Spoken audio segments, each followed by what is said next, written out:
Hello बच्चों, welcome back. So finally हम लोगों ने मोशन चैप्टर को फिनिश कर लिया है। अब हम लोग क्वेश्चंस को करेंगे और यहाँ पर क्वेश्चंस के आपके 4 लेक्चर्स होंगे या 4 वीडियोस होंगे, जिसके अंदर आपके पहला लेक्चर के अंदर कॉन्सेप्चुअल टाइप क्वेश्चंस होंगे। खैर कॉन्सेप्चुअल तो सारे ही होते हैं, लेकिन नेक्स्ट लेक्चर के अंदर आपके एक्सरसाइज टाइप क्वेश्चंस होंगे, जिसमें बड़ी परिस्थितियां दी होंगी। बड़ी नहीं कहूंगा, मतलब एक वेल डिफाइंड परिस्थिति होगी। आज के लेक्चर में परिस्थितियां अप टू द कॉन्सेप्ट होंगे। नेक्स्ट लेक्चर के अंदर जो परिस्थितियां होंगी क्वेश्चन के अंदर, वो थोड़ी सी वाइड होंगी, रियलिस्टिक होंगी। थर्ड लेक्चर में हम लोग जेई मेंस के क्वेश्चन करेंगे और फोर्थ लेक्चर जो आपका होगा वो जेई एडवांस का होगा। पर वो लेक्चर आपको थोड़े टाइम के बाद शो होगा, एक अलग फोल्डर में शो होगा, क्योंकि जेई एडवांस के और कुछ क्वेश्चन जेई मेंस के भी जो मल्टीपल चैप्टर से कनेक्टेड होते हैं, तो वंस जब हम वो चैप्टर फिनिश कर लेंगे तो वो वाले क्वेश्चंस आपको वहां पर शो होना स्टार्ट हो जाएंगे। अब क्वेश्चन सॉल्व करने वाले लेक्चर के को हम लोगों को किस नजरिए से देखना है, इस चीज पर फोकस करना। जनरली हम लोग एक गलती करते हैं कि हम फॉर्मूलाज याद करते हैं और क्वेश्चंस करना स्टार्ट कर देते हैं। तो सारे लेक्चर्स में आपने ये देखा होगा कि फॉर्मूला याद करना हमारी priority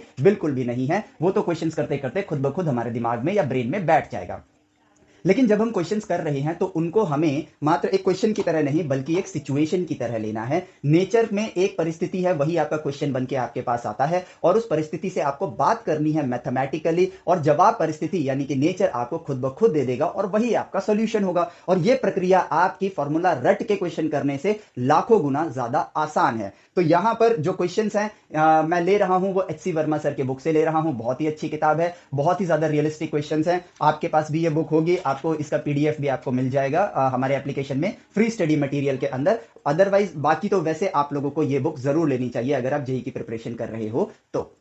JEE and specifically JEE advance के लिए भी ये बुक बहुत हेल्पफुल होती है। ठीक है, चलो तो क्वेश्चंस को हम लोग देखते हैं। स्क्रीन पे आपके क्वेश्चन आएगा, पहला काम पॉज करो, क्वेश्चन को रीड करो एंड देन उसके बाद कंटिन्यू करो।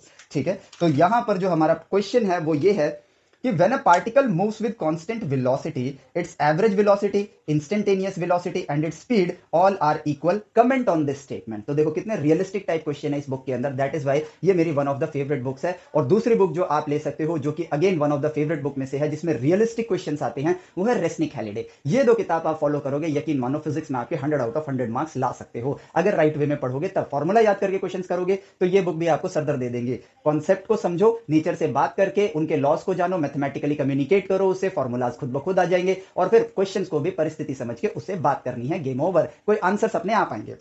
तो इस क्वेश्चन को अगर हम देखते हैं, एक पार्टिकल कांस्टेंट वेलोसिटी से मूव कर रहा है, तो यहां से ये मूव करता हुआ जा रहा है इस पॉइंट पर ए से बी तक कांस्टेंट वेलोसिटी से। यानी कि अगर मैं टाइम ब्रैकेट लेता हूं, मान लो 1.5 सेकंड का मैंने टाइम ब्रैकेट लिया, तो उस 1.5 सेकंड में ये जितना डिस्प्लेसमेंट ट्रेवल करेगा, अगले 1.5 सेकंड में भी उतना ही डिस्प्लेसमेंट ट्रेवल करेगा, उसके अगले 1.5 सेकंड में भी उतना ही डिस्प्लेसमेंट ट्रेवल करेगा। इसलिए तभी जाके इसकी वेलोसिटी क्या होगी, कांस्टेंट वेलोसिटी होगी। तो यहां पर हमें यह बताना है कि इसकी एवरेज वेलोसिटी और इंस्टेंटेनियस वेलोसिटी एंड जो इसकी स्पीड है, ये तीनों यहां पर क्या आते हैं, इक्वल आते हैं। तो भाई जो वेलोसिटी है वो क्या होता है आपका, मान लो आप यहां पर स्मॉल ए, ये वाला स्मॉल बी, यहां से यहां तक आपने डिस्प्लेसमेंट किया, तो यहां पर ये आ जाएगा, ये कोऑर्डिनेट से मान लो तो बी माइनस ए अपॉन में, यहां पर टाइम टी ए था, यहां पर टाइम टी बी था, तो t b minus t a, ये बन गई आपकी एवरेज वेलोसिटी। ठीक है, अब क्योंकि एवरेज वेलोसिटी का मतलब क्या होता है, जो काम मल्टीपल वेलोसिटीज ने किया है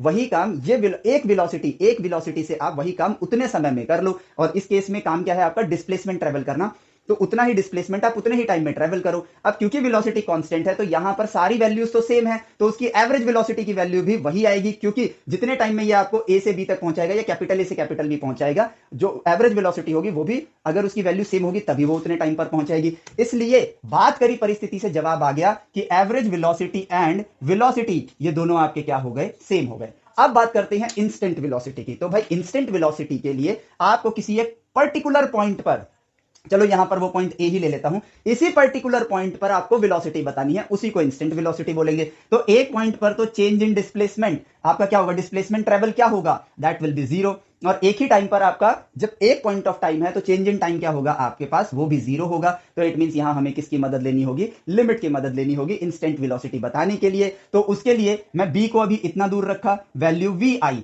अब क्योंकि वेलोसिटी कांस्टेंट है तो मैं इसको थोड़ा और पास करूंगा, अब बी को यहां लेकर आऊंगा और इस ड्यूरेशन में वेलोसिटी कैलकुलेट करूंगा। प्रोसेस देख रहे हैं तो भी वैल्यू, पहले वाले केस में वैल्यू वी आई थी, दूसरे वाले केस में भी वी आएगी, because the velocity is constant. अब मैं बी को थोड़ा और पास लेकर आऊंगा तो भी मेरी वेलोसिटी बी क्या आएगी, कांस्टेंट आएगी। थोड़ा और पास लेकर आऊंगा तो भी वैल्यू बी आएगी, थोड़ा और पास लेकर आऊंगा तो भी वैल्यू बी आएगी। और अब आपको समझ आ गया होगा क्यों हमने कैलकुलस के इन डेप्थ एनालिसिस करी थी, नेचर से बात किया था, क्योंकि अब हमें पता है कि ये जो मैं कर रहा हूं ये क्या कर रहा हूं, मैं बी को ए के पास लेके जा रहा हूं, वैल्यूज देखूंगा और उससे ये प्रेडिक्ट करूंगा कि जब बी एग्जैक्टली ए के पास, ए के ऊपर होगा, यानी कि चेंज इन डिस्प्लेसमेंट क्या होगा, जीरो, और चेंज इन टाइम क्या होगा, जीरो। तो इन वैल्यूज की मदद से मैं वहां पर इंस्टेंट वेलोसिटी को प्रेडिक्ट करूंगा और वो क्या निकल कर आएगा, v, क्योंकि हर बार वैल्यू v आ रही है। तो इससे डायरेक्ट अनुमान लग रहा है कि भाई आप कितना भी छोटा करते जाओ गैप को, आपकी वैल्यू v ही आएगी, इसलिए आपकी इंस्टेंट वेलोसिटी भी v हो गई। तो यहां पर आप लिख सकते हो v इंस्टेंट भी आपका वेलोसिटी के बराबर है और एवरेज वेलोसिटी के इक्वल है।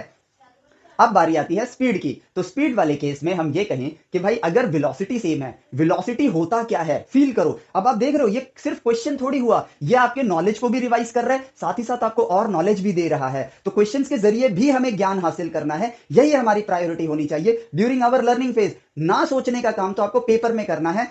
पेपर से पहले इतना सोच लो कि पेपर में सोचना ना पड़े, फटाफट आंसर करो, 3 घंटे में जितने क्वेश्चन आते हैं करके अपनी रैंक लाओ, 1 2 3 जो आपको लाना है, और आगे बढ़ो, काम खत्म। सोचने का काम आज करो सारा, ताकि एग्जाम में सोचना ना पड़े। एग्जाम में आप हर परिस्थिति को ऑब्जर्व करके जाओगे, ताकि एग्जाम में कोई भी परिस्थिति आ जाए, ऐसा तो है नहीं ना कि आपके नेचर से हटके कोई परिस्थिति दे देंगे। आपके सराउंडिंग में जो कुछ भी हो रहा है वो क्वेश्चंस के जरिए आपसे पूछा जा रहा है, आपको उसी चीज को सीखना है, काम खत्म।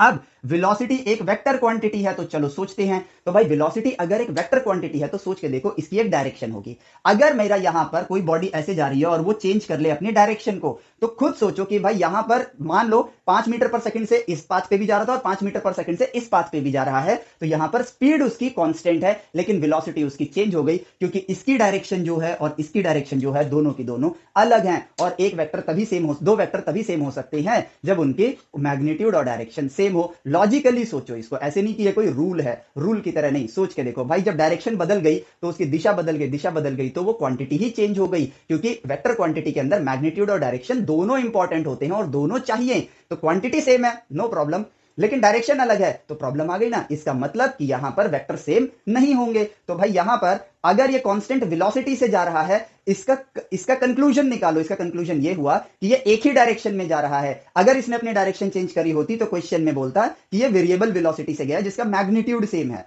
यस, परिस्थिति हमें समझ आ गई। इसका मतलब इसने अपने डायरेक्शन को चेंज नहीं किया है, और क्योंकि इसने अपने डायरेक्शन को चेंज नहीं किया है, इसलिए इसने जितना भी डिस्प्लेसमेंट किया है उसी पाथ पे इसने ट्रेवल किया है, और इसलिए इसका डिस्प्लेसमेंट और डिस्टेंस दोनों के दोनों सेम होंगे। जितना टाइम इस डिस्प्लेसमेंट के लिए लिया है उतना ही टाइम उसी डिस्टेंस के लिए लिया है। तो वेलोसिटी और स्पीड ये आपके, इसका मैग्नीट्यूड सेम होगा। देखो वेलोसिटी और स्पीड में सिर्फ मैग्नीट्यूड बता सकते हो, तो मैग्नीट्यूड ऑफ वेलोसिटी आपका किसके बराबर हो जाएगा, स्पीड के बराबर हो जाएगा। सो लो, हमारा यहां पर सारे कमेंट्स आ गए इस स्टेटमेंट के ऊपर। क्वेश्चन में कहा था कमेंट ऑन दीज स्टेटमेंट्स। तो एवरेज वेलोसिटी और वेलोसिटी और इंस्टेंटेनियस वेलोसिटी और आपके स्पीड, ये सारे के सारे यहां पर क्या हुए, सेम हुए। और यहां पर हमने अगेन क्या किया, नेचर से बात करी, नेचर में इस परिस्थिति को रखा, ऑब्जर्व किया इसे, जब आप खुद ब खुद मिले। हमने कोई फॉर्मूला लगाया नहीं, लगाया हमने सिर्फ वो किया जो हमें आता है, मैथमेटिकली परिस्थिति से बात करना, बस।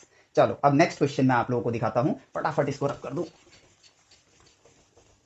ठीक है, नेक्स्ट क्वेश्चन आपके पास है, a car travel at a speed of 60 kilometre per hour. आपको दिख रहा होगा, इसको पहले रीड करो पॉज करके। A car travel at a speed of 60 kilometre per hour due north and the other at a speed of 60 kilometre per hour due east. परिस्थिति देखते हैं। तो भाई एक कार जो है वो नॉर्थ में जा रही है 60 किलोमीटर पर आवर की स्पीड से, और एक कार ईस्ट में जा रही है 60 किलोमीटर पर आवर की स्पीड से। ठीक है किधर गया, आर द वेलोसिटीज इक्वल। देखो भाई पिछले बार ही, पिछले क्वेश्चन में ही हम लोगों ने सीख लिया था, डायरेक्शन सेम नहीं है तो वेलोसिटीज यहां पर इक्वल नहीं होंगे। तो अब यहां पर इसी चीज के ऊपर एक और कैची सा क्वेश्चन पूछा गया, अगर वेलोसिटीज इक्वल नहीं है तो इनमें से बड़ा कौन है। तो भाई यहां पर आपको समझना होगा कि वेक्टर क्वांटिटी में सिर्फ मैग्नीट्यूड्स बड़े छोटे होंगे, मैग्नीट्यूड्स बड़े छोटे होंगे, लेकिन वेक्टर्स को आप बड़ा छोटा नहीं कहोगे। क्यों नहीं कहोगे, पहले देखो आप खुद, ये सिर्फ और सिर्फ इनमें डिफरेंस क्या आ रहा है, डायरेक्शन का। मैग्नीट्यूड वाइज ये दोनों के दोनों सेम है, तो इनमें से कोई भी वेक्टर किसी से भी बड़ा या छोटा, आप इस तरह की चीजें देखो बोल ही नहीं सकते, क्योंकि ये विवाद क्रिएट कर रहे हैं, मतलब एक सेटिस्फैक्टरी आंसर नहीं देंगे आपको जब वेक्टर्स आपके सेम नहीं है। अगर सेम नहीं है तो बड़ा कौन है, छोटा कौन है। तो यहां पर ये सिर्फ एक क्वांटिटी, एक स्केलर नंबर नहीं है, ये डायरेक्शन के साथ एसोसिएटेड है। तो यहां पर वेक्टर्स छोटे बड़े आप तभी बता सकते हो जब वो दोनों के दोनों क्या हो, पैरेलल हो, और यहां पर ये दोनों पैरेलल नहीं है। इसलिए हम ये कहेंगे इस चीज के ऊपर कि भाई वेक्टर्स सेम नहीं है, लेकिन ये इक्वल अनइक्वल वाली बात हम कर ही नहीं सकते हैं, और ये सिर्फ और सिर्फ तभी होगा जब ये दोनों पैरेलल होंगे, और इस परिस्थिति में ये पैरेलल नहीं है। नेचर से हमने बात करी और एक कंक्लूसिव आंसर तक पहुंच रहे हैं जो हमें सही लग रहा है उस चीज तक। इस चीज पर विवाद भी हो सकता है, ऐसी कोई बात नहीं है। हमारी सोच किसी की सोच अलग हो सकती है, किसी की सोच अलग हो सकती है, लेकिन जितना अभी तक हमने नेचर से सीखा है उसके हिसाब से यहां बड़ा छोटा बताना कि ये वेक्टर उससे बड़ा है या छोटा है, ये सही जवाब नहीं होगा। तो सही जवाब क्या है? ये अनकंक्लूसिव है, कौन सा बड़ा है कौन सा छोटा है। हाँ, मैग्नीट्यूड में बात करोगे तो मैग्नीट्यूड में ये इक्वल है। अगर इसकी वेलोसिटी 50 होती तो भी मैं बड़ा छोटा नहीं बताता इसमें, क्योंकि ये वेक्टर के फॉर्म में है। लेकिन अगर आप मैग्नीट्यूड के फॉर्म में पूछते तो 60 वाला बड़ा होता 50 से, काम खत्म। स्पीड पूछते तो हाँ मैं कहता कि हाँ ये वाला, अगर ये 50 है ये 60 है तो ये बड़ा है ये छोटा है, क्योंकि स्पीड में हमें डायरेक्शन की जरूरत नहीं होती है। देखो, द क्वेश्चन इज सॉल्व्ड।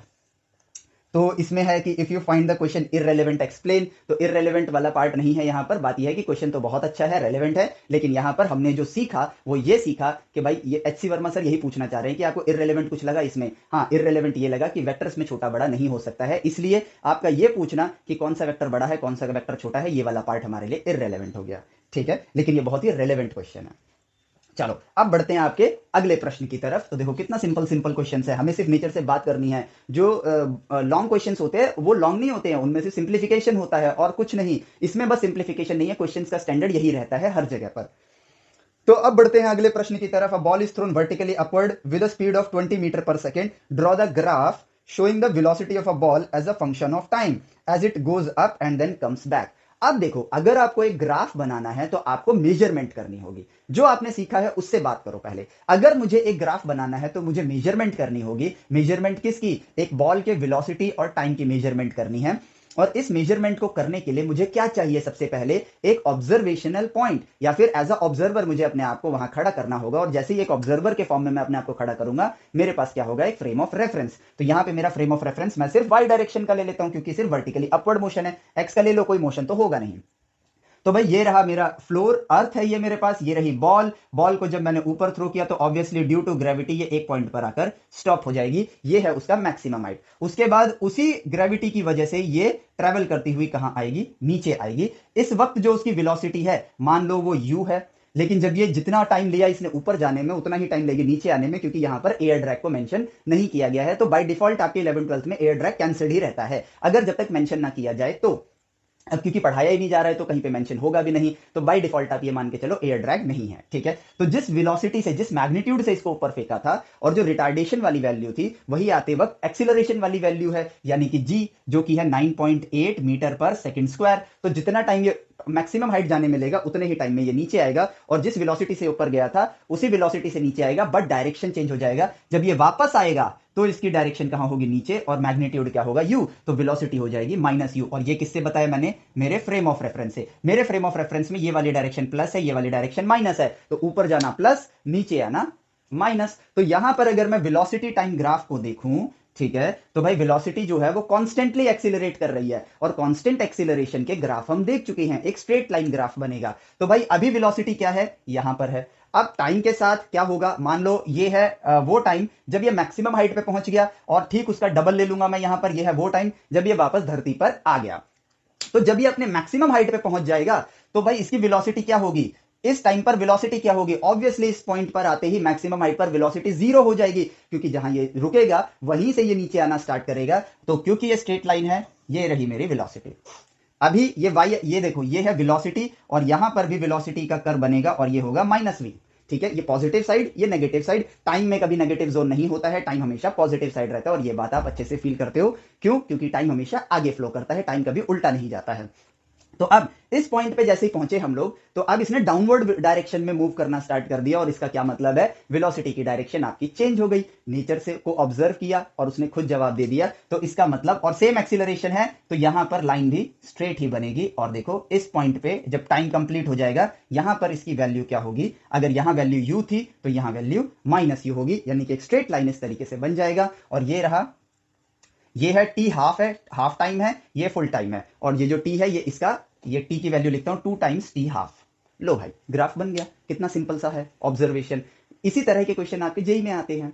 ठीक है, आपको परिस्थिति से बात करनी है, फॉर्मूला बेस्ड क्वेश्चन वो देंगे ही नहीं। वो देखना चाहते हैं कि भाई आप कितना सोच सकते हो, क्योंकि इंजीनियर बनने के लिए एक खास इंपॉर्टेंट स्किल चाहिए, वो है thinking skill, because you have to create that thing. Engineering का मतलब है ऐसी चीज क्रिएट करना जो अभी तक एग्जिस्ट नहीं करती है, और उसके लिए आप किसी चीज को देख के नहीं सीख सकते हो, उसके लिए आपको थिंकर बनना पड़ेगा। तो साइंस की दुनिया में आगे बढ़ने के लिए थिंकर बनना सबसे इंपॉर्टेंट चीज है। इसीलिए आइंस्टाइन भी कहते थे कि education is not learning of facts, it is the training of mind to think. तो आपको थिंक करना सीखना और उसी की ट्रेनिंग अपने आप को देनी है, तो वही हम करेंगे क्वेश्चंस के जरिए। तो देखो ये क्वेश्चन भी हमारा हो गया, ग्राफ सिंपल सा था, स्ट्रेट लाइन, डन। और इस ग्राफ के ऊपर भी क्वेश्चन आया हुआ है जेई मेंस के अंदर, ठीक है। मैं अभी जेई वाले क्वेश्चन करूंगा तो आपको याद दिलाऊंगा कि देखो इस टाइप का क्वेश्चन आया हुआ है। चलो तो नेक्स्ट क्वेश्चन की तरफ बढ़ते हैं।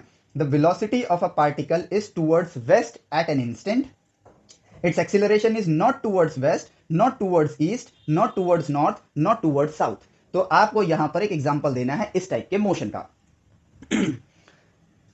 तो भाई यहां पर एक बार और देख लो कि यहां पर पार्टिकल की जो वेलोसिटी है एक इंस्टेंट पर वो वेस्ट में है। तो भाई यहां पर एक पार्टिकल लिया, पार्टिकल की अभी इंस्टेंट वेलोसिटी जो है वो कहां है, सॉरी वेक्टर ऐसे लगाऊंगा, जो इसकी इंस्टेंट वेलोसिटी है वो कहां है, वेस्ट डायरेक्शन में है। और इसका जो एक्सीलरेशन है ना तो वो वेस्ट में है, एक्सीलरेशन इधर नहीं है, ना ही वो ईस्ट में है, ना ही वो नॉर्थ में है, ना ही वो साउथ में है। Give an example of this type of motion. तो भाई यहां पर कितनी सिंपल सी बात आई, जवाब तक नहीं परिस्थिति पे जाते हैं। क्या ऐसा पॉसिबल होगा कि एक पार्टिकल के पास वेलोसिटी हो बट उसके पास एक्सीलरेशन ना हो? यस होगा, अगर वो कांस्टेंट वेलोसिटी से जा रहा है तो। As simple as that. यानी कि ये पार्टिकल जो है कांस्टेंट वेलोसिटी से वेस्ट में जा रहा है, दैट इज वाई इसका एक्सीलरेशन है ही नहीं। अब एक्सीलरेशन ही नहीं है तो डायरेक्शन से क्या मतलब है, ना ईस्ट में होगा, ना वेस्ट में होगा, ना नॉर्थ में होगा, ना साउथ में होगा, नहीं है। और एक और चीज, east west north south 4 specific direction है आपके पास, ये आपके पास 4 स्पेसिफिक डायरेक्शन है, ठीक है। तो ये हो गया वेस्ट, ये हो गया नॉर्थ, ये हो गया ईस्ट, ये हो गया साउथ। तो हमें बोला गया है दूसरे वे में भी सोचते हैं, क्योंकि इसका सिर्फ एक ही आंसर जा रहा है कि कांस्टेंट वेलोसिटी से मूव कर रहा है इसलिए एक्सीलरेशन नहीं है।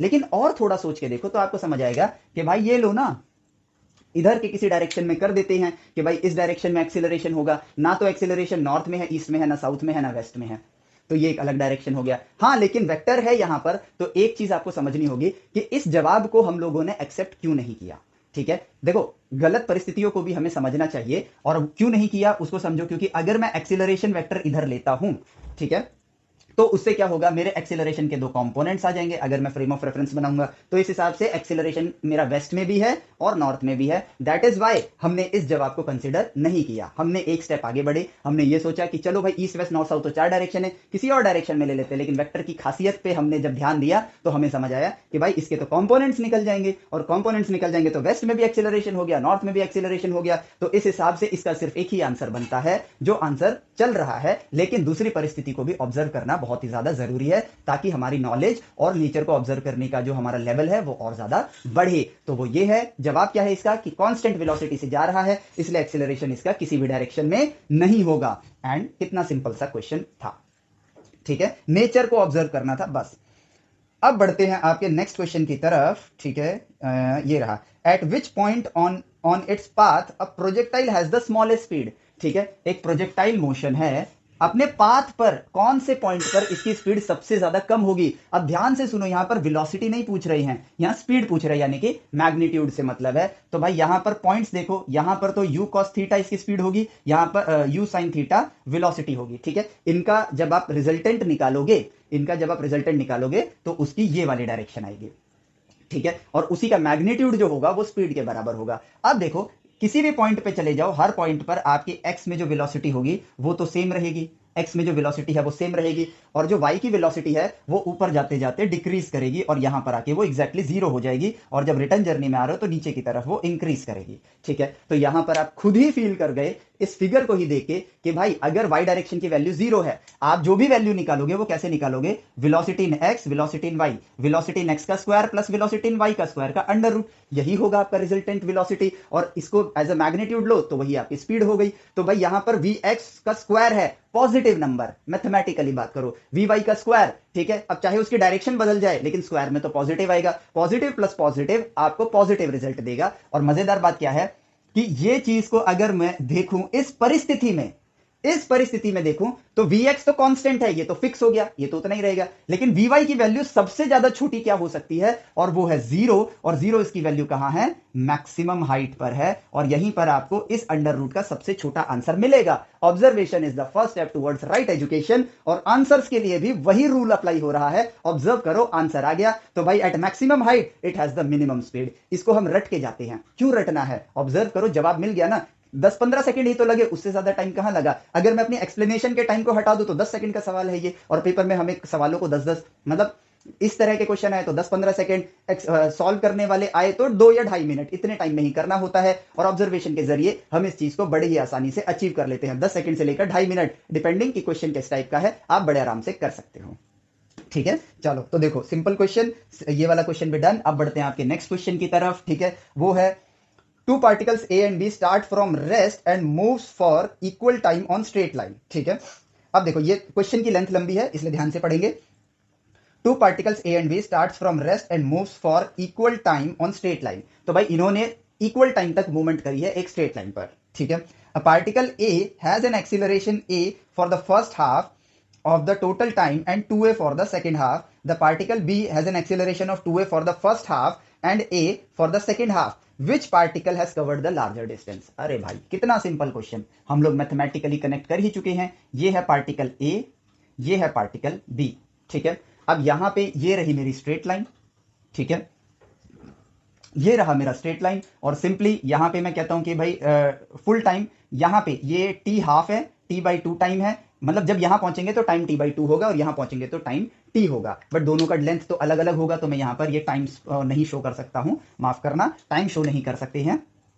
तो अब ये देखो भाई, ए पार्टिकल के मोशन को देखते हैं। ए पार्टिकल ने क्या किया है, ए पार्टिकल ने पहले ए एक्सीलरेशन से एक्सीलरेट किया है, एंड देन 2a एक्सीलरेशन से एक्सीलरेट किया है सेकंड हाफ के अंदर। ठीक है, तो हम यहां क्या करते हैं कि भाई टाइम को हम लोग देखें तो s1 is equal to initial speed क्या है आपकी 0 है, इनिशियल स्पीड क्या है आपकी 0 है, तो s1 हो जाएगा, ये a के लिए सॉल्व कर रहा हूं, s1 हो जाएगा u0 है multiply t plus half acceleration a है मल्टीप्लाई t स्क्वायर, तो s1 की वैल्यू आई at स्क्वायर डिवाइडेड बाई 2, काम खत्म।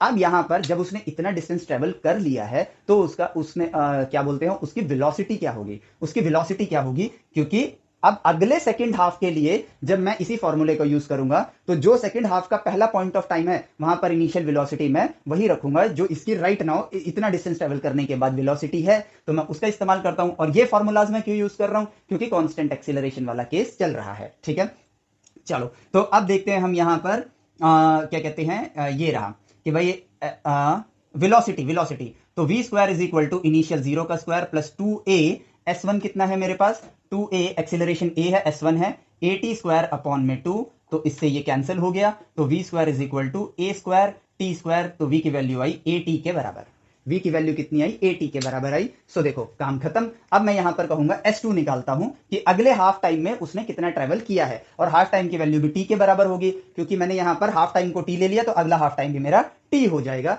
तो वहां पर s2 की वैल्यू क्या आएगी, initial velocity at multiply time t plus half acceleration 2a multiply t square, t से t कैंसिल, तो ये हो जाएगा at square plus at square which is equal to 2at square. तो भाई a ने कितना डिस्टेंस ट्रेवल किया है, ये आ गया मेरे पास, तो a ने ट्रेवल किया है, displacement of a is s1 plus s2, इन दोनों को ऐड करेंगे तो यहां पर s1 कितना है at स्क्वायर बाई 2 और s2 कितना है 2at, तो ये देखो क्या हो जाएगा at square by 2 plus 2at square, तो 2 to 4 plus 1 5at square divided by 2, तो ये आ गया displacement by s a. Same काम हम मतलब डिस्प्लेसमेंट ऑफ बी के साथ कर लेते हैं। अब बी ने क्या किया है, पहले 2a से गया है, पहले 2a से गया है, तो यहां पर एस बी मैं निकालता हूं, देखो यहीं पर सेम यही फॉर्मूला एस डैश कर देता हूं, एस डैश 1 डैश बी के लिए है। ठीक है, तो वो कितना जाएगा, इनिशियल वेलोसिटी तो 0 ही है, 0 multiply T plus half 2a multiply T square, half 2a multiply T square, तो इससे ये कैंसिल हो गया, तो s1 डैश कितना आ गया at स्क्वायर। ठीक है, अब टी टाइम में उसकी वेलोसिटी क्या होगी, अगर उसका एक्सीलरेशन क्या है 2a है, तो पिछली बार हमने इस फॉर्मूले का यूज किया था, इस बार हम फर्स्ट फॉर्मूले का यूज कर लेते हैं, तो v dash will be initial velocity 0 plus acceleration 2at, तो v डैश की वैल्यू क्या आ गई 2at। अब s2 डैश निकालता हूं मैं यहां पर, initial velocity 2at multiply time half, अगला हाफ टाइम भी t लूंगा मैं यहां पर, प्लस 1/2। अब एक्सीलरेशन मेरा a है मल्टीप्लाई टी स्क्वायर, क्योंकि सेकंड हाफ में जो b है वो a एक्सीलरेशन से जा रहा है। तो देखो आंसर आया 2at square plus at square by 2। तो ये हो गया 5at square, 5at square by 2, और ये सिर्फ s2 डैश है। तो यहां पर sb की वैल्यू कितनी आएगी, displacement travel by b will be this plus this. तो ये हो गया 5at square by 2 plus 2at, नहीं ये तो वेलोसिटी है, माफ करना, at स्क्वायर, ठीक है। तो ये हो गया at स्क्वायर, तो 7at स्क्वायर बाई 2। वैसे आंसर तो यही दिख गया था, ये इसके बराबर है तो उसमें ऐड ही कर रहे हो, तो यानी कि SB displacement travelled by B is greater than displacement travelled by A। ये देखो हो गया। परिस्थिति है, नेचर से बात करनी है, किससे बात करेंगे, मैथमेटिक्स के जरिए बात करेंगे, क्योंकि ये लैंग्वेज हम सीख चुके हैं और जवाब हम तक खुद ब खुद पहुंच जाएगा as the form of result के फॉर्म में मेरे पास जवाब आ गया कि बी आपका ए से ज्यादा डिस्टेंस ट्रेवल करेगा, डिस्प्लेसमेंट। ठीक है, सो देखो क्वेश्चन इज सो इजी। अब बढ़ते हैं आपके नेक्स्ट क्वेश्चन की तरफ। ठीक है, और ये क्वेश्चंस को आपको सेल्फ स्टडी भी करना है, ये बात आपको ध्यान रखनी है। ऐसा नहीं कि बस सुन लिया और आगे बढ़ गए, सेल्फ स्टडी करोगे तभी आप थिंकर बनोगे। हमारे यहां करने से, ठीक है, आप लोगों का भला उतना नहीं होगा, थोड़ा बहुत भला होगा, लेकिन जब आप खुद करोगे तो संपूर्ण भला आप लोगों का होगा, क्योंकि उस वक्त आप सोच रहे होगे, आप कम्युनिकेट कर रहे होगे और आप उसके जवाब तक खुद पहुंच रहे होगे। ये सबसे ज्यादा इंपॉर्टेंट है और यही सेल्फ स्टडी है। सेल्फ स्टडी के दौरान एक गलती नहीं करनी है, फॉर्मूलाज के भरोसे बैठ के प्रश्नों के जवाब नहीं ढूंढने हैं, बल्कि नेचर से बात करके, फॉर्मूलाज डिस्कवर करके, फिर मैथमेटिकली कम्युनिकेट करके अपने जवाबों तक पहुंचना है। ये काम आपको करना है। ठीक है, चलो तो अब बढ़ते हैं अगले प्रश्न के ऊपर। कुछ एक आध प्रश्न है, बहुत सिंपल से हैं, वो मैं एज ए एक्सरसाइज आपके लिए एप्लीकेशन में छोड़ूंगा। ठीक है, क्योंकि आपको भी करना है, सारे जवाब मैं दे दूंगा तो फिर आप क्या ढूंढोगे, इसलिए कुछ अच्छे अच्छे क्वेश्चंस मैंने पिक करे हैं और कुछ क्वेश्चंस मैं यहां पर स्किप करूंगा। हाँ, जो बहुत ही ज्यादा, जो कुछ क्वेश्चन ऐसे आते हैं ना जिसपे बच्चे ज्यादातर कहते हैं कि हाँ ये क्वेश्चन टफ है, ठीक है, तो ऐसे क्वेश्चंस को पहले एक बार आप खुद ट्राई करना। उनके लेक्चर्स, उनके उन क्वेश्चंस को मैं लेक्चर के अंदर जरूर इंक्लूड करूंगा। और अगर आपसे कोई क्वेश्चन, आपने पीडीएफ तो रीड किया ही होगा एप्लीकेशन के अंदर, अगर आपसे कोई क्वेश्चन नहीं हो रहा है तो आप उस क्वेश्चन को एज अ कमेंट करके हमें बता देना कि ये क्वेश्चन है, या उसकी फोटो खींच के हमें शेयर करना। उस पर्टिकुलर क्वेश्चन के लिए हम वीडियो बना के आपके लिए एप्लीकेशन पर अपलोड कर देंगे और यूट्यूब पर भी। चलो तो अगले प्रश्न की तरफ बढ़ते हैं, 9th। ठीक है, A food packet is dropped from a plane going at an altitude of 100 meter. What is the path of the packet as seen from the plane? What is the path as seen from the ground? If someone asks what is the actual path, what will you answer? ठीक है, तो भाई यहां देखो, ये plane है, plane ही समझ लो इसे, उड़न तश्तरी है। ठीक है, इसके नीचे एक पैकेट है, ये जा रहा है u वेलोसिटी से जा रहा है, तो इसकी इनिशियल स्पीड भी, इसकी वेलोसिटी भी x डायरेक्शन में क्या होगी, u होगी। इसको ड्रॉप कर दिया तो यहां पर ये फ्री फॉल करना स्टार्ट करेगा और u वेलोसिटी से आगे जाएगा, तो इसकी जो ट्रेजेक्टरी होगी वो कुछ इस तरह की होगी। ठीक है, इस तरह की होगी, क्योंकि प्लेन का और पैकेट का दोनों की फॉरवर्ड डायरेक्शन में स्पीड जो है वो सेम है। पॉइंट को समझना, दोनों की फॉरवर्ड डायरेक्शन में जो स्पीड है वो सेम है एक्स डायरेक्शन में, इसलिए ये पैकेट हमेशा प्लेन के नीचे होगा। जब ये पैकेट यहां पहुंचेगा, यहां पहुंचेगा, यहां पहुंचेगा, यहां पहुंचेगा, यहां पहुंचेगा, ये प्लेन जो होगा ठीक उसके ऊपर ही होगा। ठीक है, आगे नहीं है, क्योंकि यहां आते तो स्पीड बढ़ जाती है ना। ठीक है, प्लेन हमेशा क्या होगा, ठीक उसी के ऊपर होगा। ठीक है, प्लेन देखो हमेशा उसके ऊपर होगा। क्यों? क्योंकि एक्स डायरेक्शन में सेम वेलोसिटी से जा रहे हैं। काम खत्म। तो पायलट को कैसे दिखेगा, सिंपली नीचे गिरता हुआ। पायलट के लिए जो इसकी रिलेटिव मोशन होगी वो क्या होगी, वर्टिकली ड्रॉप, वर्टिकली ये डाउन जा रहा होगा। ठीक है, वेयर एज जो यहां पर ऑब्जर्वर खड़ा है उसके लिए ये एक प्रोजेक्टाइल पाथ हो जाएगा। प्रोजेक्टाइल पाथ, ये ट्रेजेक्टरी ये फॉलो करेगा, एज सिंपल एज दैट। तो अगर आपसे पूछा जाए कि पैकेट का रियल पाथ क्या है, तो वो ये प्रोजेक्टाइल पाथ है, क्योंकि यहां पर जो देख रहे हैं वो तो रिलेटिव पाथ है, वो तो रिलेटिव मोशन की वजह से वो वर्टिकली गिरता हुआ नजर आ रहा है। तो रियल पाथ क्या हो गया, ये प्रोजेक्टाइल पाथ। रियल पाथ आपका क्या होगा, जो आप ग्राउंड फ्रेम से देखते हो या फिर एक स्टेशनरी ऑब्जर्वर के फ्रेम ऑफ रेफरेंस से देखते हो, दैट्स इट। ठीक है, सो कितने इजी क्वेश्चन है ये। अब बढ़ते हैं अगले प्रश्न की तरफ। Give examples. ठीक है, क्वेश्चंस को रीड करो बच्चों। ठीक है, फिर मैं तब तक इसको रब करता हूं। Give example where a the velocity of particle is 0 but acceleration is not 0। ठीक है, velocity of particle is 0 but acceleration is not 0। लो भाई, ये गया ऊपर, ये आया नीचे। ठीक है, इसकी मैक्सिमम हाइट पे इसकी वेलोसिटी क्या थी, 0, बट क्या एक्सीलरेशन 0 था? नहीं, क्योंकि अगर इस पे एक्सीलरेशन है तभी तो इसने अपनी वेलोसिटी बढ़ाई। अगर एक्सीलरेशन नहीं होता, इनिशियल वेलोसिटी 0 है, ठीक है, और बॉडी पर एक्सीलरेशन हो ही नहीं रहा है तो उसकी वेलोसिटी कितनी रहेगी, जीरो, क्योंकि एक्सीलरेशन होगा तभी तो चेंज इन स्पीड होगा। As simple as that. जब आप कहीं से भी जस्ट यू टर्न ले रहे हो, जस्ट रुके ही हो मैक्सिमम हाइट पर, वेलोसिटी क्या हो गई, जीरो। पहला परिस्थिति हमें मिल गया। The velocity is opposite in the direction to its acceleration. Same परिस्थिति, ये बॉडी कहां जा रही है, ऊपर जा रही है, तो जब तक ये रुक नहीं जाती वेलोसिटी की डायरेक्शन क्या है, ऊपर है। लेकिन एक्सीलरेशन के जो ऊपर की तरफ नेगेटिव है तो नीचे की तरफ एक्सीलरेशन क्या होगा, पॉजिटिव होगा। अपोजिट आ गया, किधर गया, c part. The velocity is perpendicular to its acceleration. The velocity is perpendicular to its acceleration. और ये देखो कब मिलता है, इसके लिए भी आप परिस्थिति ऑब्जर्व करो, क्योंकि ये आपके लिए ये प्रश्न आपके लिए एक ईस्टर एग है, क्योंकि आगे चल के आप एक चैप्टर पढ़ोगे सर्कुलर मोशन, ठीक है, वहां पर जो आप सेंट्रीपिटल एक्सीलरेशन, सेंट्रीफ्यूगल एक्सीलरेशन पढ़ोगे, उसके लिए ये एक ईस्टर एग है कि आगे कुछ आने वाला है जहां आपको ऐसी चीज नजर आएगी।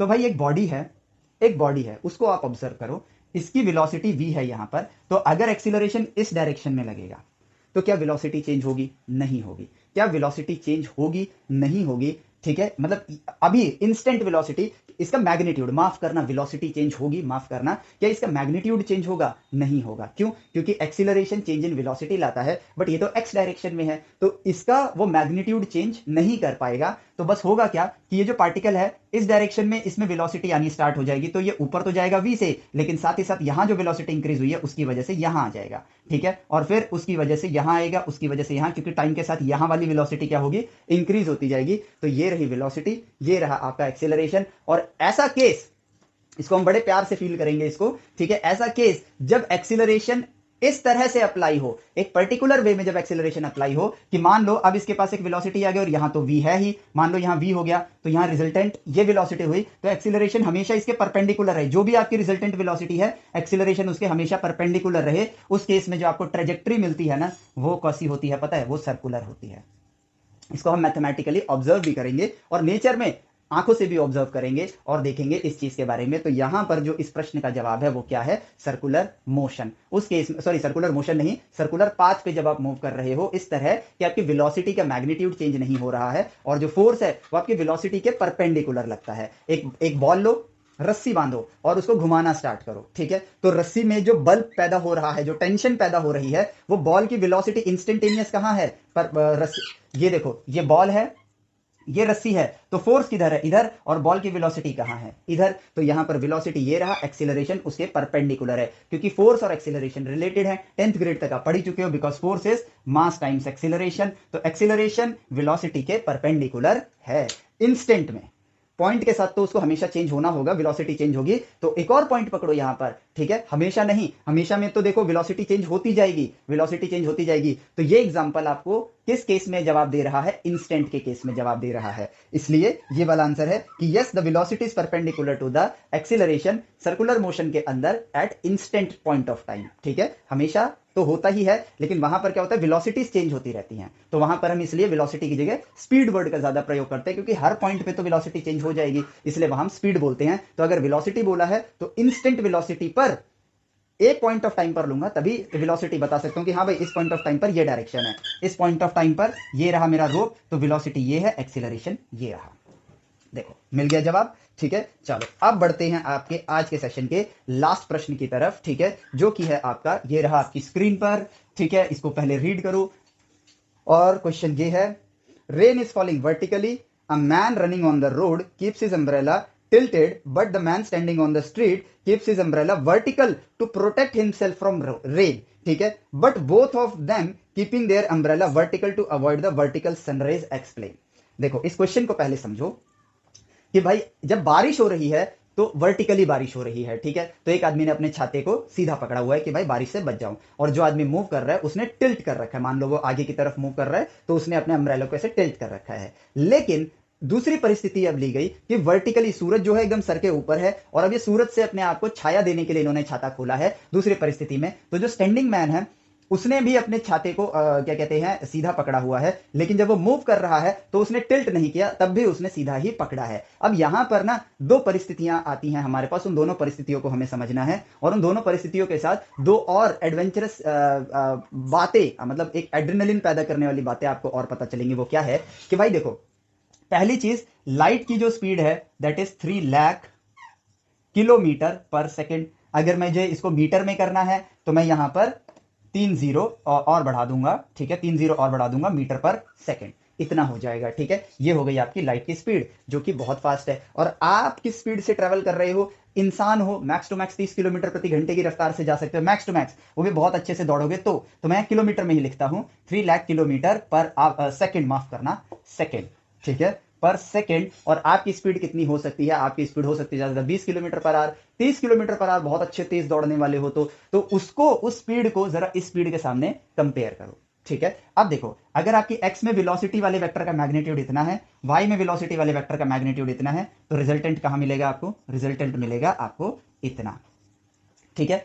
y की स्पीड कम कर दो, y की स्पीड कम कर दो तो आपका रिजल्टेंट क्या हो जाएगा, चेंज हो जाएगा, क्योंकि अब आप x में तेज चल रहे हो, y में स्लो चल रहे हो, तो रिजल्टेंट देखो हो गया इतना, पहले का रिजल्टेंट और आपके रिजल्टेंट में चेंज आ गया। अब स्पीड थोड़ी और कम कर दो, स्पीड थोड़ी और y डायरेक्शन में ही कम करो, तो आपका जो रिजल्टेंट होगा वो इतना होगा। अब यहां पर स्पीड थोड़ी और कम कर दो तो आपका जो रिजल्टेंट होगा वो देखो इतना होगा। तो भाई ऑब्वियसली जिस डायरेक्शन की स्पीड ज्यादा होगी उसी की तरफ रिजल्टेंट डोमिनेट करेगा, उसी की तरफ उसका झुकाव ज्यादा होगा। तो अगर सन रेज इस तरह से आ रही हैं इस स्पीड से और आपकी स्पीड उसके सामने एक डॉट के बराबर है, कितना ही बड़ा रिजल्टेंट, मैं यहां पे डॉट यहां पे बनाता हूं और यहां पे रिजल्टेंट दिखाऊं तो वो ऑलमोस्ट इतना माइनर एरर होगा ना। अगर आप मान लो आप ये कह लो कि आप एक रॉकेट में भी बैठे हो जो 11 किलोमीटर पर सेकंड की स्पीड से ट्रेवल कर रहा है, पर सेकंड ले रहा हूं मैं 11 किलोमीटर पर सेकंड, स्टिल ये 11 किलोमीटर 3 लाख किलोमीटर के सामने कितना छोटा है, तो आपकी स्पीड सोचो कितनी ही छोटी होगी। इसलिए सूरज वाले केस में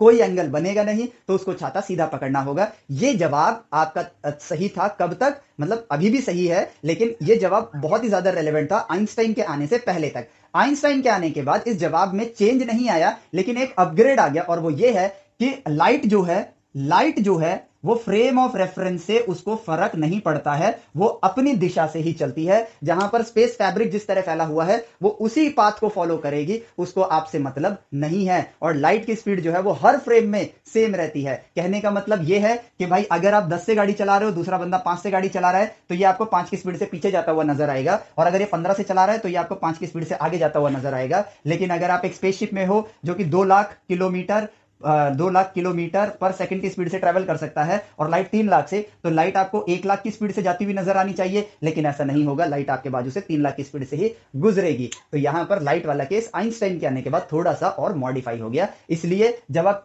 छाता धूप में लेके दौड़ भी रहे हो तो आपको छाते को टिल्ट करने की जरूरत नहीं, क्योंकि लाइट तो सीधी ही गिरेगी। और अगर आप आइंस्टाइन की थ्योरी को ना भी मानो तो भी लाइट की स्पीड बहुत ही ज्यादा फास्ट है और आपकी स्पीड उसके कंपैरिजन में बहुत ही ज्यादा स्लो है, इसलिए आपको छाता टिल्ट करने की जरूरत नहीं है। वेरस बारिश की स्पीड कंपैरेटिवली स्लो होती है, बहुत ही स्लो होती है। मतलब आप 30 से चल रहे हो तो बारिश भी यही कोई 15, 20 या 30 की स्पीड से गिर रही होगी, तो आपका छाता टिल्ट करने का मजबूर हो जाओ, क्योंकि 15 की स्पीड से अगर बारिश गिर रही है और 15 की स्पीड से आप दौड़ रहे हो तो 45 डिग्री के एंगल पर आपको छाता टिल्ट करना होगा, एज सिंपल एज दैट। ठीक है, सो देखो ये क्वेश्चन भी यहां पर हो गया, और हर क्वेश्चन के अंदर आपने जो चीज नोटिस करी वो ये नोटिस करी कि यहां हम मात्र परिस्थितियों से बात कर रहे हैं। ठीक है, कोई भी फॉर्मूला हमारे लिए अभी तक नहीं आया, ना हमें जरूरत पड़ेगी। परिस्थिति के अनुसार फॉर्मूला एज अ रिजल्ट खुद ब खुद निकल कर आ जाता है, हमें सिर्फ नेचर से बात करना सीखना है। अब नेक्स्ट लेक्चर से पहले, ठीक है, नेक्स्ट लेक्चर से पहले जहां हम एक्सरसाइज करेंगे आप लोगों के लिए सिर्फ एक इंपॉर्टेंट, क्योंकि अभी हमारा मेन चैप्टर्स में से ये पहला ही चैप्टर है, तो यहां पर एक इंपॉर्टेंट बात यही है कि आप एटलीस्ट पीछे तक के जितने भी लेक्चर्स हैं उनको एक बार मास्टर कर लो। यकीन मानो कोई डाउट आता है एप्लीकेशन में लिख के बताओ मुझे, ठीक है, मैं उस चीज के ऊपर लेक्चर आपको लाके दूंगा। ठीक है, लेकिन डाउट मत रखो यहां तक की चीजों के लिए, क्योंकि हमने अभी तक कम्युनिकेशन, मोशन से पहले वाला जितना भी पार्ट है, कम्युनिकेशन बिल्ड करना सीखा है, और उसके जरिए ये चैप्टर कितनी आसानी से हो गया। और इस चैप्टर से ही बच्चे परेशान होना स्टार्ट होते हैं। बिल्कुल भी कोई भी चीज हवा जैसी है ही नहीं, सब हलवा जैसी है, बहुत आसान सा है। ठीक है, हमें सिर्फ बात करनी आनी चाहिए, और अगर हम बात करना सीख गए, क्वेश्चन सॉल्व कर ही ले रहे हैं, तो एंट्रेंस एग्जाम में हमारे क्यों नंबर कटेंगे? नहीं कटेंगे, फुल मार्क्स आएंगे, और फुल मार्क्स आएंगे तो हम आईआईटी में चले जाएंगे, इसमें कोई दो राय नहीं है। और वहां चले गए तो हम अपनी इस नॉलेज जो हमने यहां से ली है उसका इस्तेमाल करके ट्रू इंजीनियर बनने की कोशिश करेंगे। कोशिश नहीं करेंगे, बन के दिखाएंगे। और ट्रू इंजीनियर्स वो चीज बनाता है जो एग्जिस्ट नहीं करती है, वहां की लैब्स का यूज करेंगे और ऐसे क्रिएशन करके दिखाएंगे। आपने एक ऐसी क्रिएशन कर दी जिसकी वजह जो आज तक एग्जिस्ट नहीं करती है। So you are the inventor, आप इनोवेटर हो। और जब आपने किसी चीज को इन्वेंट किया है या इनोवेट किया है तो आप उसके अकेले ओनर हो, पूरी दुनिया में उसको सेल करो। अब आप बिजनेसमैन भी बन गए और जिस चीज को पहली बार आपने बनाया है पूरी दुनिया उस चीज से अगर लाभान्वित होगी, फायदा उसे मिल रहा होगा, तो आपके पास लाइफ में कभी भी पैसों की कमी नहीं होगी और आप बन गए एक सक्सेसफुल इंसान। काम खत्म, यही चाहिए हमें। और हम अपनी लाइफ अपनी शर्तों पे अपने हिसाब से जी रहे होंगे। वही दूसरी तरफ हम जॉब कर रहे होंगे, भाई बॉस बोलेगा इस टाइम पर आओ, इस टाइम पर जाओ, छुट्टी वाले दिन आओ, ये प्रोजेक्ट इतने टाइम तक कंप्लीट करके दो। पूरी जिंदगी बस घिस जाएगी काम करते करते। और यहाँ पहले वाले केस में काम कर रहे हो, दूसरे वाले केस में भी काम कर रहे हो। पहले वाले केस में अपने लिए काम कर रहे हो, दूसरे वाले केस में किसी और के लिए काम कर रहे हो। इस बात को फील करना बहुत ज्यादा जरूरी है। इसलिए एजुकेशन लो, रेस में दौड़ते दौड़ते, ठीक है, एक वो मत बन जाओ, भीड़ का हिस्सा मत बनो। रेस जीतनी है, इसमें कोई शक नहीं है, लेकिन रेस दौड़ने वाले हर साल हर कंट्री से अगर हम कहें, एक रेस का एग्जांपल ले लेते हैं, बहुत लोग हैं जो दौड़ते होंगे। कई लोग क्या है, वो दौड़ते, अच्छा मैं स्टेट लेवल पे दौड़ता हूं, शो ऑफ स्टार्ट हो जाता है उनका। मैं नेशनल लेवल तक पहुंच गया, शो ऑफ स्टार्ट हो जाता है। पर ओलंपिक्स का गोल्ड मेडल पता है कौन जीत के आता है? जो किसी से कुछ नहीं बोलता, अपनी प्रैक्टिस करता रहता है। और वो ये सोचता है कि यार अगर अभी मैंने रेस्ट ले लिया तो शायद मेरा ओपोनेंट इस वक्त प्रैक्टिस कर रहा होगा, इसलिए मैं और प्रैक्टिस करता हूं। लेकिन प्रैक्टिस करने का मतलब ये नहीं कि बस वो दौड़ता रहता है। वो दौड़ते वक्त अपनी कमियों को ढूंढता है कि यार मेरी बॉडी का शेप इस तरह से है जिसकी वजह से फॉर एग्जांपल मान लो कि अगर एक कोई थोड़ा सा मोटा इंसान है, ठीक है, थोड़ा सा मोटा, ठीक है, वो दौड़ रहा है, तो उसको ये समझ आ गया अगर मुझे गोल्ड मेडल जीतना है तो मुझे अपने वेट को थोड़ा कम करना होगा। पेट में जो मसल्स यहां पर एडिशनल बन गए हैं, जिसकी वजह से वाइब्रेशंस होती हैं, जिसकी वजह से मैं तेज नहीं दौड़ पाता हूं, इसको कम करना होगा। तो वो अपनी कमियों को दूर करते हैं। और हमारी कमी एज अ स्टूडेंट, वो अपनी कमियों को दूर करते हैं और गोल्ड मेडल जीत के लाते हैं। वही जो अपनी कमियों को दूर नहीं करता है, एक नेशनल दौड़ लिया या स्टेट दौड़ लिया, बस लगा सारी जगह डींगे हाँकने, ठीक है, वो भूल जाती है, लोगों से भूल जाते हैं, वो कभी ओलंपिक में गोल्ड मेडल नहीं जीतता है। तो यही काम हमें अपने एजुकेशन में करना है। हमारी एक ही कमी है, जो जैसे सोसाइटी ने हमें मेंटालिटी दे दी है ना, ठीक है, जैसा स्कूल कल्चर चल रहा है, कोचिंग कल्चर चल रहा है कि बेटा बस पढ़ो, लेकिन कैसे पढ़ो इस पर फोकस ही नहीं है। ठीक है, पढ़ो, क्वेश्चन करो, हम आपको हर क्वेश्चन का ट्रिक बता देंगे, इस तरह के क्वेश्चन को करने के लिए ये ट्रिक लगाओ, देखो ये क्वेश्चन ऐसे हो जाएगा। ये कल्चर ने ही हमारे देश को आज इतना पीछे कर रखा है। हमें ऑब्जर्वेशन की आदत डालनी है, मैथमेटिकली कम्युनिकेट करना है। जवाब नेचर खुद दे रहा है भाई, तो हमारे को स्ट्रेस लेने की जरूरत ही नहीं पड़ेगी। जिससे हम बात करें और वो हमें सब चीजों के जवाब ला के दे, इससे अच्छी बात और क्या होगी। और नेचर के पास तो हर चीज का जवाब है। नेचर से बात करना सीखो, राइट वे में कम्युनिकेट करो। क्वेश्चन फॉर्मूला की मानसिकता के साथ आपको क्वेश्चन सॉल्व नहीं करना है, बल्कि क्वेश्चन सॉल्व करना है किस मानसिकता के साथ? ये मात्र एक परिस्थिति है। मैंने इन परिस्थितियों को कॉन्सेप्ट के दौरान ऑब्जर्व किया है, इसको भी परिस्थिति बनाता हूं, ऑब्जर्व करता हूं, जवाब खुद ब खुद निकल कर आएगा। जो ज्ञान मैंने नेचर से लिया है, उसी ज्ञान को यहां पर एज अ लैंग्वेज यूज करके इससे बात करनी है, जवाब ये खुद दे देगा। और यही हमें करना है। धीरे धीरे आपका ये आदत बन जाएगी ना, तो यकीन मानो आपको नेचर से बात करने में मजा आएगा और आप सही वे पे, सही डायरेक्शन में आ जाओगे। फिर आपको किसी टीचर की भी जरूरत नहीं है, क्योंकि डिस्कवरर, साइंटिस्ट, इंजीनियर्स, इनोवेटर्स, ये सब लोग उन चीजों को ढूंढते हैं जो या बनाते हैं जो ना आज तक खोजी गई है, ना आज तक बनाई गई है। और अगर जो चीज आज तक ना खोजी गई है ना बनाई गई है, वो तो आपको कोई नहीं पढ़ा सकता ना। टीचर्स का काम, जो हम लोगों का काम है, आपको सही डायरेक्शन में लेकर आना है। आप एक बार आगे सेल्फ डिपेंडेंट बनाना है, आप एक बार सही डायरेक्शन में आ गए, you are self dependent. Science मुश्किल नहीं है, सिर्फ सही राह देखनी है हमें, और कुछ नहीं। ठीक है, सो नेक्स्ट लेक्चर के अंदर आपके लॉन्ग क्वेश्चंस होंगे। Long questions in the sense कि परिस्थितियों में ज्यादा सिंप्लीफिकेशन होगा, क्वेश्चन का टफनेस उतना ही होगा जितना यहां पर है। ठीक है, ये तो भूल ही जाओ कि भाई क्वेश्चन का भी टफ होता है। द थिंग इज, क्वेश्चन नहीं हो रहा है इसका मतलब मेरे कॉन्सेप्ट में झोल है, क्वेश्चन में प्रॉब्लम नहीं है। कॉन्सेप्चुअली मुझे अभी और साउंड होना है। चलो वापस कॉन्सेप्ट पे चलते हैं, कॉन्सेप्ट को ऑब्जर्व करते हैं, नेचर को ऑब्जर्व करते हैं, उसको फील करते हैं कि कहां गलती कर रहा हूं मैं, कुछ फील करना रह तो नहीं गया, या कई कुछ जगह पे मैंने कुछ प्रश्न नहीं उठाए जिसकी वजह से नेचर ने मुझे उसके जवाब नहीं दिए हैं, उनको ढूंढता हूं, वापस क्वेश्चन पे आऊंगा, करूंगा, हो जाएगा। As simple as that. ठीक है, सो इस लेक्चर के लिए इतना ही, मिलते हैं आपसे नेक्स्ट लेक्चर में। Till then take care, bye bye, जय हिंद।